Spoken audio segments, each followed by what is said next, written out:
মোৰ ছাত্ৰ-ছাত্ৰীসকল, আমি আজি নৱমমান শ্ৰেণীৰ সপ্তম অধ্যায়ৰ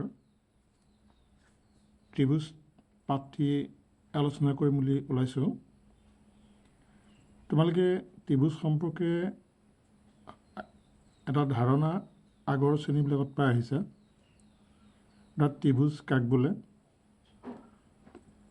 বিভিন্ন বৈশিষ্ট্য অনুসৰি ত্ৰিভুজৰ প্ৰকাৰ কেনেকুৱা, সেই বিষয়ে তোমালোকে আগৰ শ্ৰেণীবিলাকত পাই আহিছা। যিহেতু আমি আজি সেইবিলাকৰ বিষয়ে আলোচনা নকৰি ত্ৰিভুজৰ সৰ্বাংগ সমতা আৰু ধৰ্মৰ বিষয়ে আলোচনা কৰিম। ত্ৰিভুজৰ সৰ্বাংগ সমতানো কি? আচলতে আমি শব্দটোত সৰ্বাংগ সম, সেই শব্দটোতে ইয়াৰ সম্পূৰ্ণ অৰ্থ লুকাই থাকে। অৰ্থাৎ সৰ্বাংগ সম আমি যদি ভাঙোঁ, তেন্তে সৰ্ব যোগ অংগ যোগ সম। তাত সৰ্ব অংগ সম, এটা সৰ্ব মানে সকলো, অংগ মানে ত্ৰিভুজৰ যি ছটা অংগ। ছটা অংগ কি কি? 3টা বাহু আৰু 3টা কোণ, আৰু সম মানে হ'ল সমান। অৰ্থাৎ ত্ৰিভুজৰ এই 6টা অংগ যদি সমান হয়, তেতিয়াহ'লে ত্ৰিভুজক সৰ্বাংগ সম বুলি কোৱা হয়। সৰ্বাংগ সম বুলি কোৱা হয়। গতিকে এই সৰ্বাংগ সমনো কেনেকৈ হয়, সেই বিষয়ে আমি আজি আলোচনা কৰিম। সৰ্বাংগ সম ধাৰণাটোনো কি? অকল ত্ৰিভুজৰ ক্ষেত্ৰতে সৰ্বাংগ সম যে হ'ব তেনেকুৱা কোনো কথা নাই। আমি বৰ্গ যদি চাওঁ, চতুৰ্ভুজৰ ক্ষেত্ৰত সৰ্বাংগ সম হ'ব পাৰে। আমি এটা বৰ্গ আঁকিলোঁ,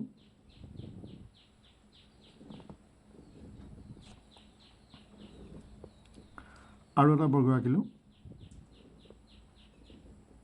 আমি জানো বৰ্গৰ প্ৰতিটো কোণৰ মাপ 90 ডিগ্ৰী হ'ব। অৰ্থাৎ প্ৰতিটো কোণৰ মাপ 90 ডিগ্ৰী হয়। যদি এই বৰ্গটোৰ এটা বাহুৰ মাপ 5 চেণ্টিমিটাৰ হয়, আৰু এই বৰ্গটোৰ বাহুৰ মাপো যদি 5 চেণ্টিমিটাৰ হয়, তেতিয়াহ'লে আমি বৰ্গ দুটাক সৰ্বসম বুলি ক'ব পাৰিম।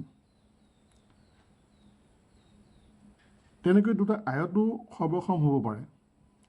এই বৰ্গকেইটাৰ সৰ্বসম কিয় হ'ব? যিহেতু ইয়াৰ প্ৰতিটো কোণ 90 ডিগ্ৰী হ'ব, আৰু বৰ্গৰ এটা বাহু যদি 5 চেণ্টিমিটাৰ হয়, তেতিয়াহ'লে প্ৰতিটো বাহুৰ মাপেই 5 চেণ্টিমিটাৰ হ'ব। অৰ্থাৎ দুইটা বৰ্গই সৰ্বসম হ'ব। অৰ্থাৎ ইটো বৰ্গৰ ওপৰত যদি আমি সিটো বৰ্গ মিলাই দিওঁ, তেতিয়া দুইটা বৰ্গ মিলি যাব। সিহঁতকে তেতিয়া আমি সৰ্বসম বুলি ক'ব পাৰিম। তেনেকৈ আয়তবিলাকো সৰ্বসম হ'ব পাৰে। মই এটা সৰ্বসম হোৱা আয়ত উদাহৰণ দেখুৱাইছোঁ। দুখন পান কাৰ্ড বা ATM কাৰ্ড তোমালোকে দেখিছা। এই পান কাৰ্ড বা ATM কাৰ্ডখন যদি আমি ইখনৰ ওপৰত সিখন মিলাই দিওঁ, দেখা যাব ইয়াৰ আমি চবফালে যদি চাওঁ, তেতিয়াহ'লে সমান হৈ আছে। অৰ্থাৎ সকলোবিলাকে কোণবিলাক, এই কোণ 4টা, আৰু ইয়াৰ বাহুবিলাকো বা বিপৰীত বাহুবিলাকো সমান জোখৰ হৈ আছে বা মিলি আছে। এইখন কাৰ্ডৰ ওপৰত সিখন কাৰ্ড মিলি আছে। কিন্তু সকলোবিলাক আয়ত বা সকলোবিলাক বৰ্গ যদি বাহুৰ জোখ সমান নহয়, তেতিয়াহ'লে সৰ্বসম নহ'ব। মই এটা উদাহৰণ দেখুৱাইছোঁ। দুটা মোবাইল ফোন, এটা এইটো আৰু এটা এইটো। ইটো ফোনৰ লগত যদি আমি সিটো ফোন মিলাই দিওঁ, তেতিয়া দেখা যাব অমিল হৈ আছে। এইফালে আমি দেখিছোঁ অমিল হৈ আছে, মিলি যোৱা নাই। অৰ্থাৎ বাহুবিলাক সমান জোখৰ নহয়। যদিও কোণবিলাক সমান জোখৰ হৈছে, বাহুবিলাক সমান জোখৰ হোৱা নাই। গতিকে আমি ইয়াক সৰ্বসম বুলিব নোৱাৰিম। তেতিয়া ত্ৰিভুজৰ সৰ্বাংগ সমতাৰ ক্ষেত্ৰত আমি সেই ধাৰণাটোৰ পৰা মনত এটা কৰিব পাৰোঁ যে ত্ৰিভুজবিলাকত দুটা ত্ৰিভুজ সৰ্বসম হ'বলৈ হ'লে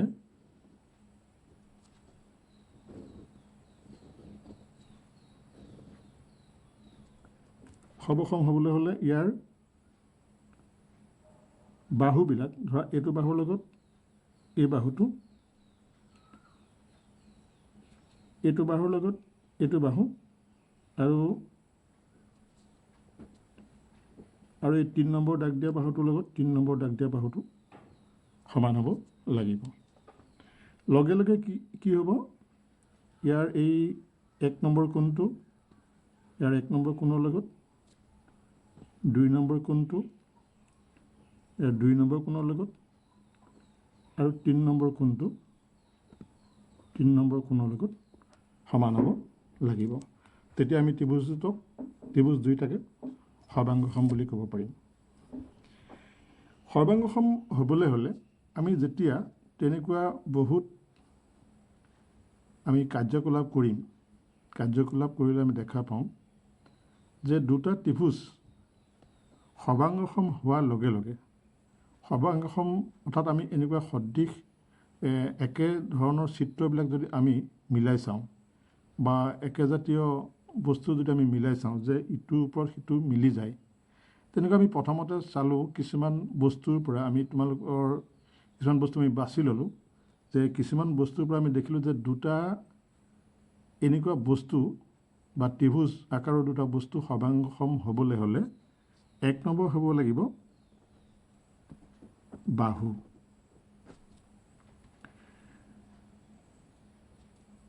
2 নম্বৰ হ'ব লাগিব কোণ, আৰু 3 নম্বৰ হ'ব লাগিব বাহু। তাত আমি বিভিন্ন কাৰ্যকলাপৰ পৰা দেখিলোঁ যে দুটা ত্ৰিভুজ সৰ্বাংগসম হ'বৰ ক্ষেত্ৰত বাহু, কোণ আৰু বাহু যদি সমান হয় তেতিয়া ত্ৰিভুজ দুটা সৰ্বসম, অৰ্থাৎ ইটো ত্ৰিভুজৰ লগত সিটো ত্ৰিভুজ মিলি যাব পাৰে। এই বাহু, কোণ, বাহু সৰ্বসম কেনেকৈ হ'ব?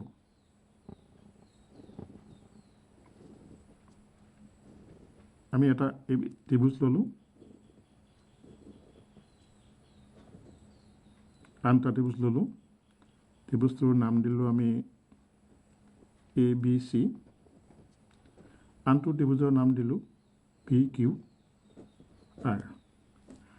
অৰ্থাৎ ইয়াত AB বাহুৰ লগত যদি PQ বাহু সমান হয়, এংগুল বিৰ লগত এংগুল যদি কিউ কোণ সমান হয়, আৰু BC বাহুৰ লগত যদি QR বাহু সমান হয়, তেতিয়াহ'লে এই ত্ৰিভুজকেইটাক সৰ্বাংগসম বুলি কোৱা হ'ব। অৰ্থাৎ AB বাহুৰ লগত PQ বাহু, BC বাহুৰ লগত QR বাহু, লগতে এই বাহু দুটাই উৎপন্ন কৰা কোণ B আৰু C সমান হয়, তেতিয়াহ'লে আমি ইহঁতক সৰ্বাংগসম বুলিব পাৰিম। এইটো আমি বিভিন্ন ক্ৰিয়াকলাপৰ পৰা আমি জানিব পাৰিম এইটো।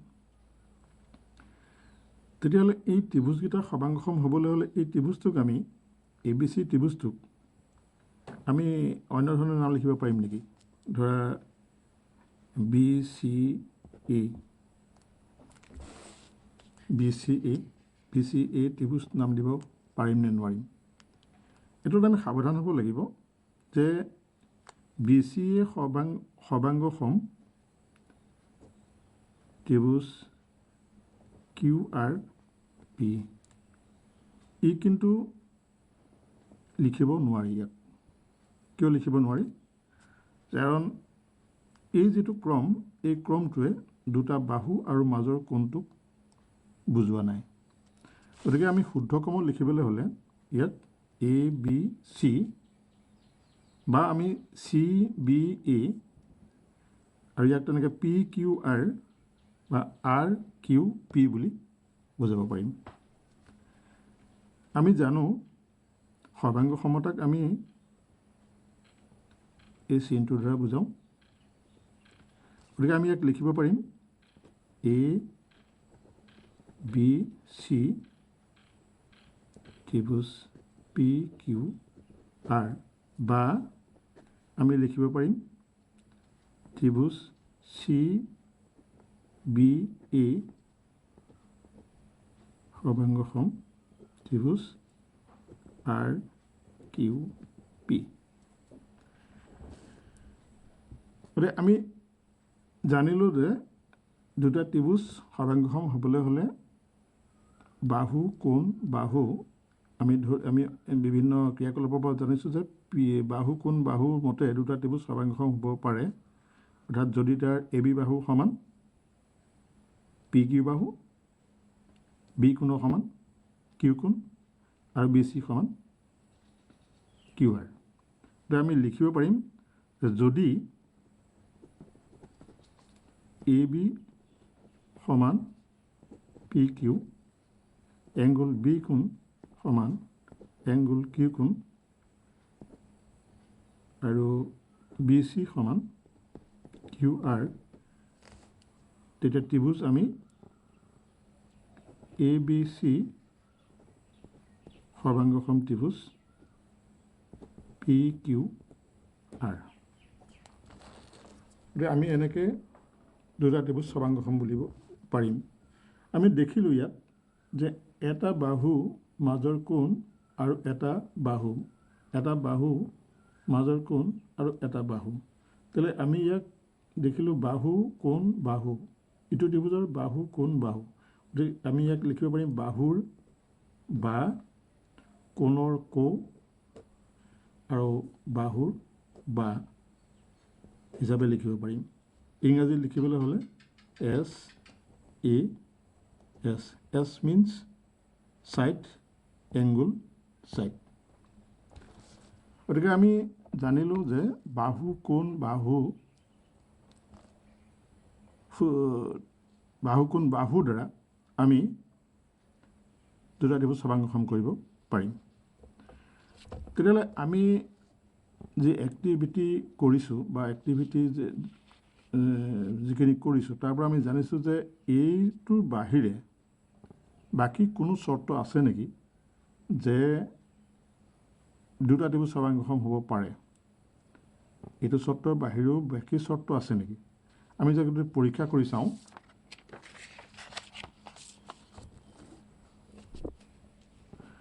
ধৰা হ'ল দুটা ত্ৰিভুজ দিয়া হ'ল,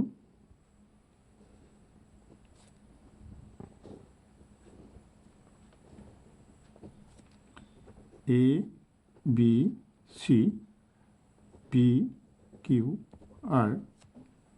ইয়াত যদি দিয়া হ'ল যে বি কোণৰ সমান কিউ কোণ, বি চি বাহুৰ সমান কিউ আৰ বাহু আৰু চি কোণৰ সমান আৰ কোণ দিয়া হ'ল, তেতিয়াহ'লে এনেকুৱা দুটা ত্ৰিভুজ সৰ্বাংগসম হ'ব পাৰে নেকি? আগতে আমি পাইছিলোঁ বাহু কোণ বাহু আছিলে, কিন্তু এইবাৰ আহিলে কোণ বাহু কোণ, এতিয়া সৰ্বাংগসম হ'ব পাৰে নেকি? আমি পৰীক্ষা কৰি চাওঁ যে এনেকুৱা দুটাত সৰ্বাংগসম হ'ব পাৰে নেকি।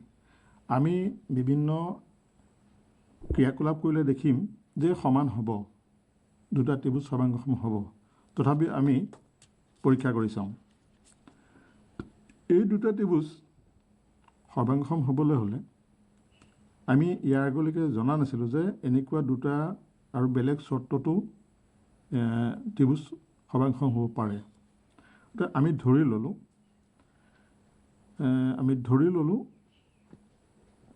ল'লোঁ এ বি বাহুৰ সমান পি কিউ বাহু বুলি আমি ধৰি ল'লোঁ, যিটো আমি এইটো চৰ্ত পোৱা নাই।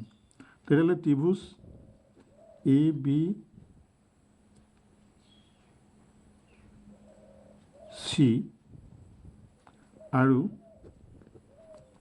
ত্ৰিভুজ পি কিউ আৰৰ পৰা আমি পাওঁ এ বি সমান পি কিউ, এইটো আমি ধৰি লৈছোঁ।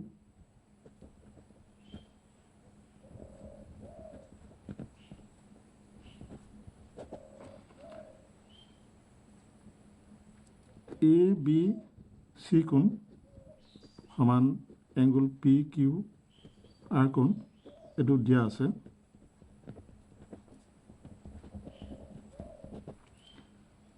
আৰু বি চি বাহু সমান কিউ আৰ বাহু, এইটো দিয়া আছে।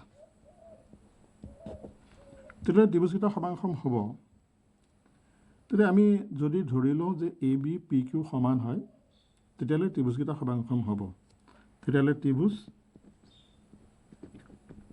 এ বি চি সৰ্বাংগসম ত্ৰিভুজ পি কিউ আৰ বাহু কোণ বাহু।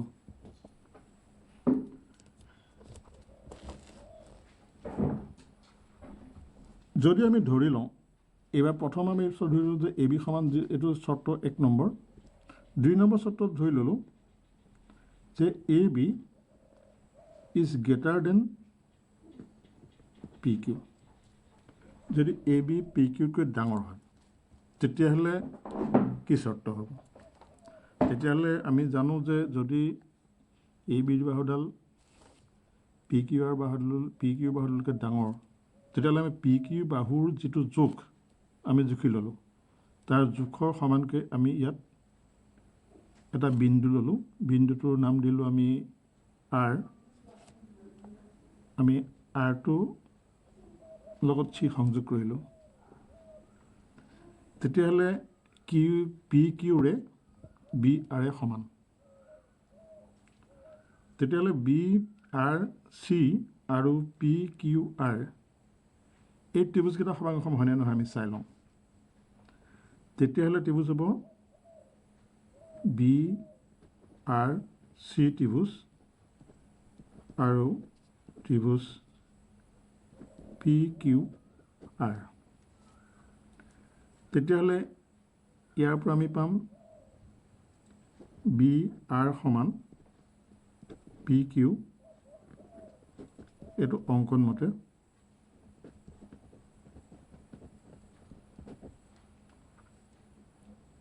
এংগুল বি কোণ সমান এংগুল কিউ কোণ, এইটো দিয়া আছে।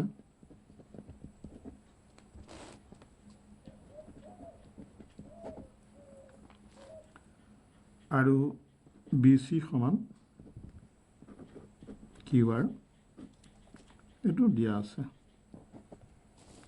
এতিয়া ত্ৰিভুজ দুটা, ত্ৰিভুজ বি আৰ চি সৰ্বাংগসম ত্ৰিভুজ পি কিউ আৰ, বাহু কোণ বাহু। আমি দেখিলোঁ যে যদি এ বি পি কিউতকৈ ডাঙৰ হয় তেতিয়াহ'লে সৰ্বাংগসমটো নহ'ব। তেতিয়া আমি পি কিউ সমানকৈ আমি বি আৰ বাহুটোকৈ কাটি ল'লোঁ, তাৰ পৰা আঁকি ল'লোঁ, আৰু তেতিয়া কিন্তু ত্ৰিভুজ এটা সৰ্বাংগসম হ'ব। এতিয়া সৰ্বাংগসম হ'লে আমি আগতে কৈছিলোঁ যে দুটা ত্ৰিভুজ সৰ্বাংগসম যদি হয়, দুটা ত্ৰিভুজ সৰ্বাংগসম অৰ্থটোৱে হ'ল যে সকলো অংগ সমান। গতিকে ইয়াত তেতিয়াহ'লে হ'ব লাগিব পি কোণটোৰ লগত, অৰ্থাৎ আৰ চি বি কোণৰ লগত পি আৰ কিউ কোণটো সমান হ'ব লাগিব। তেতিয়াহ'লে আমি পাম যে আৰ চি বি কোণৰ লগত পি আৰ কিউ কোণটো সমান হ'ব। কিহৰ কাৰণে? C P C T. এই চি পি চি টি মানেনো কি? C P C T, C মানে হ'ল কৰেছপণ্ডেঞ্চ,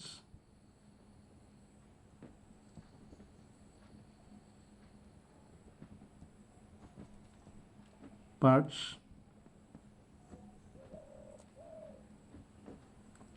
কংগ্ৰুৱেণ্ট,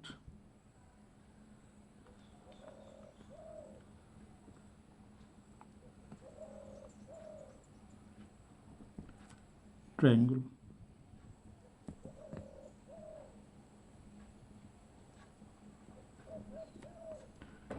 অৰ্থাৎ সৰ্বসম ত্ৰিভুজৰ যি অনুযুগ্ম বাহু বা সৰ্বসম ত্ৰিভুজৰ যিবিলাক বাহু অনুৰূপ বাহু, সেই অনুৰূপ বাহুবিলাক অনুৰূপ অংগবিলাক কৰেছপণ্ডিং পাৰ্টছ অফ কংগ্ৰুৱেণ্ট ট্ৰায়াংগুল অৰ্থাৎ সৰ্বসম ত্ৰিভুজৰ অনুৰূপ যিবিলাক বাহু বা কোণ সেই বাহু বা কোণবিলাক সমান হয় দুটা ত্ৰিভুজ সৰ্বসম হ'লে। তো সেই ধাৰণা মতেই যে এই দুটা কথা CPCT মতে অৰ্থাৎ কৰেছপণ্ডিং পাৰ্টছ অফ কংগ্ৰুৱেণ্ট ট্ৰায়াংগুলৰ মতে আমাৰ এই কোণটোৱে সমান হ'ব। কিন্তু আমি জানো কিন্তু দিয়া আছিল কি বুলি আমি যদি চাওঁ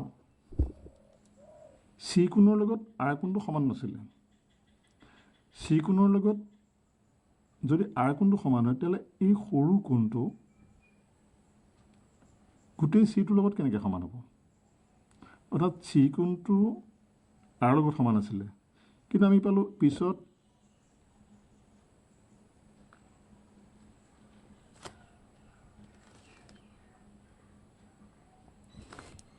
এইটো BCR হ'ব লাগিছিলে।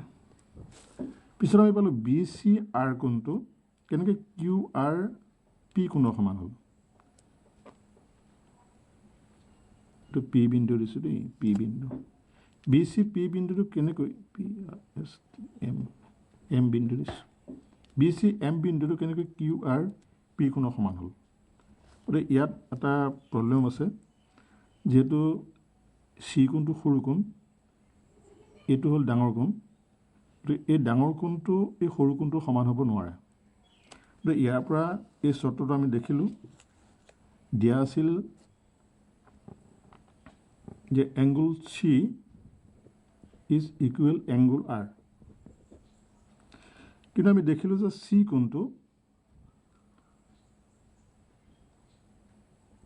কোণ ইজ ইকুৱেল এংগুল BCM সমান হ'ল। গতিকে ই সম্ভৱ কোনোপধ্যে নহ'ব, গতিকে কিন্তু ই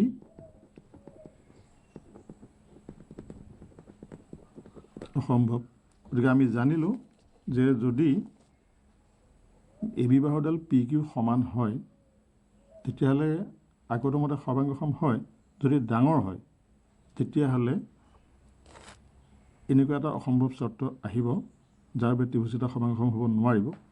তাৰ বাবে আমি কৰিব লাগিব কি যে এই বাহুডালক আমি বহাই যদি এই বিন্দুলৈ লৈ যাওঁ তেতিয়াহ'লে এই কোণটো একেটা হৈ যাব আৰু তেতিয়া ত্ৰিভুজ এটা সৰ্বাংগসম হ'ব।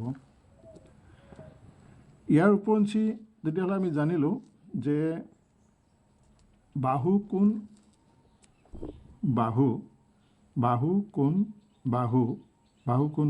চিকিৎসা চৰ্তমতে ত্ৰিভুজ এটা সৰ্বাংগসম হ'ব। তেতিয়া তাৰ উপৰঞ্চি আমি পালোঁ যে কোণ বাহু অৰ্থাৎ দুটা কোণ আৰু এটা বাহু যদি সমান হয় তেতিয়া দুটা ত্ৰিভুজ সৰ্বাংগসম হ'ব পাৰিব। ইয়াৰ উপৰঞ্চি আমি এটা প্ৰথমতে তেতিয়াহ'লে পালোঁ 1 নম্বৰ চৰ্তত পালোঁ, 1 নম্বৰ থিয়ৰিম পালোঁ যে বাহু কোণ বাহু। 2 নম্বৰ থিয়ৰিম পালোঁ কোণ বাহু কোণ আৰু 3 নম্বৰ বাহু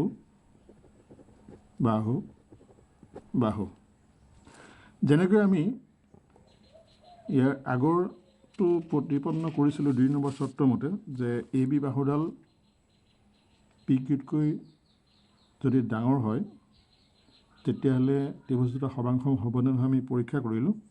তেনেকৈ AB বাহুডাল যদি PQতকৈ সৰু হয় তেতিয়াহ'লে ত্ৰিভুজ দুটা সৰ্বাংগসম হ'বনে নহয় আমি পৰীক্ষা কৰি চাব পাৰিম আৰু এই পৰীক্ষাটো কৰি চাব পৰা হ'ব।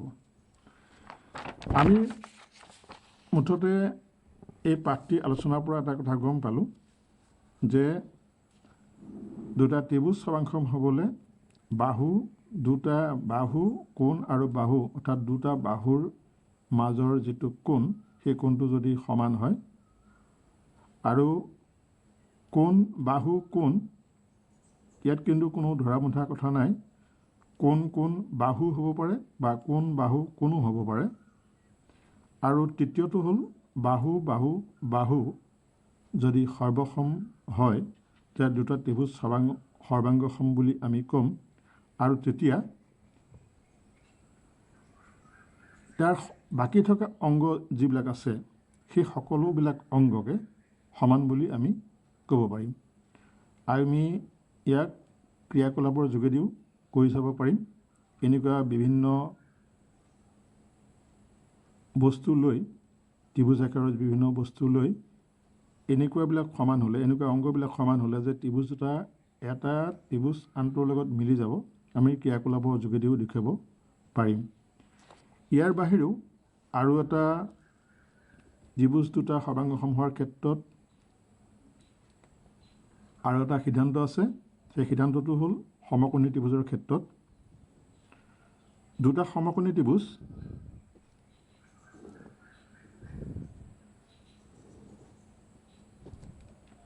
এ বি চি আৰু ডি ই এফ ইয়াত আমি স্পষ্টত দেখিছোঁ যে বি কোণৰ সমান ই কোণ এনেকুৱা দুটা সমকোণী ত্ৰিভুজত আমি সৰ্বাংগসম বুলি ক'ম যদি ইয়াৰ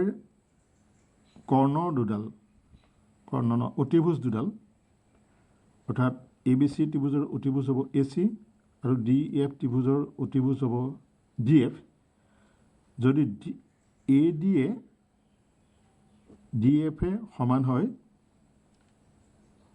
আৰু যিকোনো এটা বাহু যদি সমান হয় তেতিয়াহ'লে দুইটা সমকোণী ত্ৰিভুজ সৰ্বাংগসম হ'ব অৰ্থাৎ এই বাহুডালৰ লগত যদি এডাল বাহু সমান হয় বা বি চি বাহুৰ লগত যদি ই এফ বাহু সমান হয় তেতিয়াহ'লে ত্ৰিভুজ দুটাক আমি সৰ্বাংগসম বুলি ক'ব পাৰিম গতিকে আমি এনেকুৱা ক্ষেত্ৰত আমি লিখিব পাৰিম যে ত্ৰিভুজ এ বি চি আৰু ত্ৰিভুজ ডি ই এফত যদি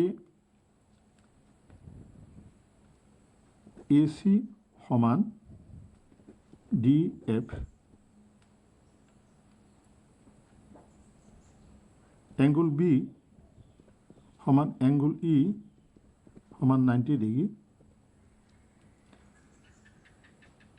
এ বি বাহুৰ সমান ডি ই বা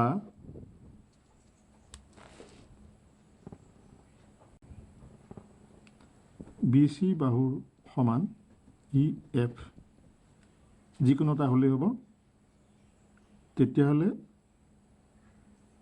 তেতিয়া আমি কি কৰিব পাৰিম ত্ৰিভুজ এ বি চি সৰ্বাংগসম ত্ৰিভুজ ডি ই এফ ইয়াত আমি লিখিম সমকোণ